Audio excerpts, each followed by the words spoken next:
Good evening, all. Welcome to my space. I'm going to share on something interesting, a topic to do with lies. I believe that this is something that we cannot escape from when you have to deal with and relate with different people on a regular basis. You'll have situations and times when you'll be confronted by certain scenarios and people have had to lie, or you're the recipient of that lie, and there's been struggle, and you're wondering, how do you deal with it? How do you move on? I hope that the few points I'm going to share in tonight's talk will be beneficial and would help, like it's helped me, and some that I know. I'll start by giving a definition of lie, what a lie is. So if you'd asked me some years ago, I would have given you a straightforward answer and just one-sided. My definition and understanding of a lie several years ago was a lie is saying something that isn't correct. For instance, you have different colors in front of you and you point to one, asking the person, what color is that? And the person can clearly see that it's black and they say it's white. Bearing in mind there's nothing wrong with their vision, clearly you'll come to the conclusion that that was a lie that they've told. So in my opinion, that was the only definition or understanding that I had of what a lie is. Several years later, present day, I have come to understand that lie means a lot more than just the one side that I knew and understood and held on to. I would say that, or as many would say and agree, that lie is twisting the truth. Lie is sometimes not giving every information that you know concerning a matter. So while all of that is correct and many more definitions that you can throw in there, the question would be, is there a time when lying is necessary? Is there an environment you might find yourself in, or a scenario where lying is the most logical choice to make? There needs to be that understanding, I suppose, of this other scenario so that one isn't brought into perpetual condemnation when they find themselves repenting and confessing the sin of lying. I believe there is indeed the other side of the same coin where situations and environments have pushed people to lie. Don't you think? I know that God is the ultimate judge. It is for God to decide. But when it lands on your plate and you have to make decisions on future relationships and friendships, then perhaps other factors should be considered. The word of God is in black and white, no doubt. But there is that thought that perhaps there are times in people's lives when not saying the truth is the most intelligent thing that they'd had to do, which if the situation or the environment was different, they would have told the truth. I am not in any way giving license to lies telling. That's not what I'm trying to say here.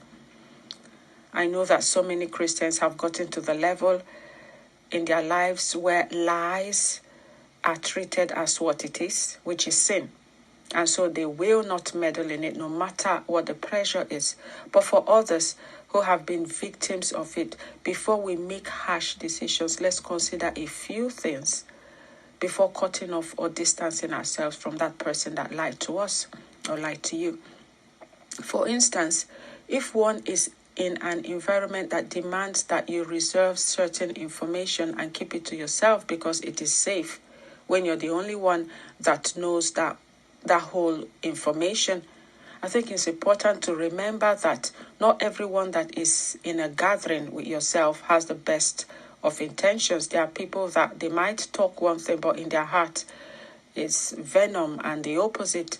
When we bear this in mind, then we'll come to the agreement, I believe, that there are certain times where we need to hold or keep some information to ourselves.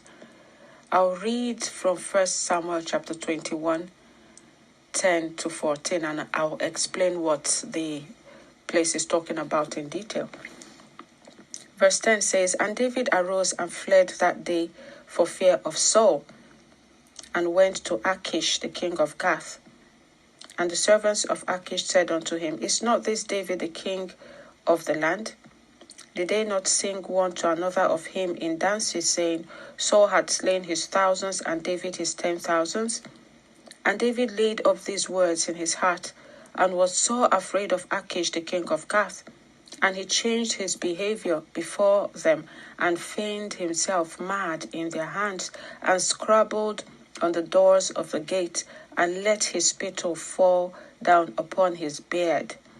Then said Achish unto his servants, Lo, ye see this man is mad. Wherefore then have ye brought him to me? So David found himself in a situation, and within a short time he could lose his life if he didn't think of a way out. He was the champion. The people of that land had heard of all his achievements and victories. He was obviously a threat. So what? He presented himself as a mental case when he fled from Saul to a place that he thought to be the safest place. Yet we know that his presentation was a lie. But as long as he maintained that lie, he was safe. So there are moments when information must be kept to ourselves, even when people around you demand that you speak. Some could say it's another way of lying because you are withholding certain information. That's their prerogative. I believe that there are some instances where wisdom demands that you hold some information back. Now let's look at the other party here, the person that has been lied to or being lied to. Sometimes when one lacks certain, in my opinion, sometimes when one lacks certain qualities, it disqualifies you from being told the truth that is ready to be told. So you're in a place and someone comes to you. This person has the truth. They know what the truth of the matter is.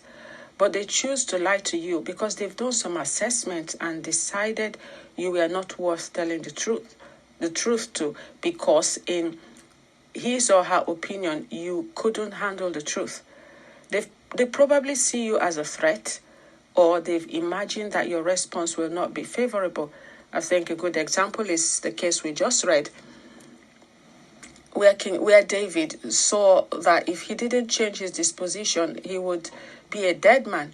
And so he had to feign madness just to stay in that place that he considered safe at that time. So to the one whom the lie has been told or is being told, is there a need to develop yourself to a place of maturity where you qualify for the truth no matter what? I'll give another example. I'm not going to read it though, but you can find it in Genesis. So it was the same thing with Abimelech and Abraham. Abraham told Abimelech that Sarah was his sister, which was a lie. But there was a truth to it in terms of their relationship. But in Genesis chapter 20, verse 3, Abraham said to Abimelech that the reason he lied, he said, because the fear of God is not in this place. It seems to suggest that it is dangerous for a man to tell the truth in an environment where God doesn't exist. On the other hand, if there was the fear of God in that environment, it would qualify for the truth. I'll say the same would apply to a person, really. So not only in an environment, a person can be classed as an environment. So while training yourself to a place of maturity, there needs to be that consciousness and active work to get yourself to a place where people can perceive and be sure that, yes, the fear of God is in this